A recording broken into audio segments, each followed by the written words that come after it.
When was the last time kindness broke your heart? At 19, I started working at a small diner where I met Walter, an elderly man who came in every morning at 6 a.m. sharp. He always ordered the same thing: 2 sunny-side-up eggs, bacon, and cinnamon. French toast.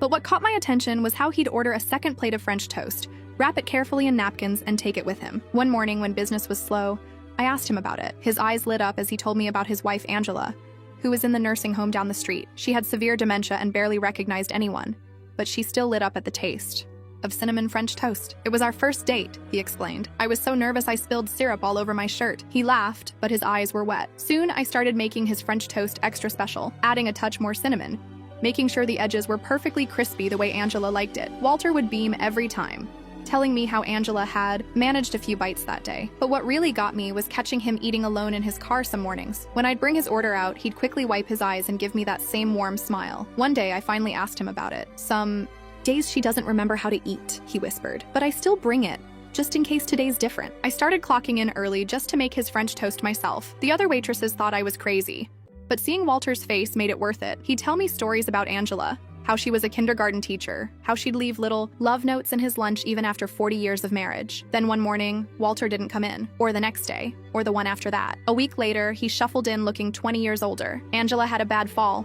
he said. She's not eating anymore.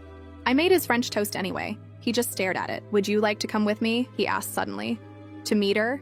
She's having a good day today. At the nursing home, Angela was tiny in her bed, bruised from her fall, but her eyes were bright when Walter walked in. He introduced me as the angel who makes our French toast. To my shock, Angela smiled and said, "You make it extra crispy on the edges." It was the most lucid thing she'd say during my visit. Walter's hands shook as he tried to cut the French toast into bite-sized pieces. Without thinking, I took the knife and fork from him. "Let me," I said. For 30 minutes, I watched as Walter patiently fed his wife, telling her about his morning, about the weather, about everything and nothing. She drifted in and out, sometimes looking at him like a stranger, other times squeezing his hand. I started visiting with Walter every few days after my shift. Angela had more bad days than good, but Walter never missed a morning. Even when she threw the French toast at him, even when she screamed that she didn't know him, even when she couldn't swallow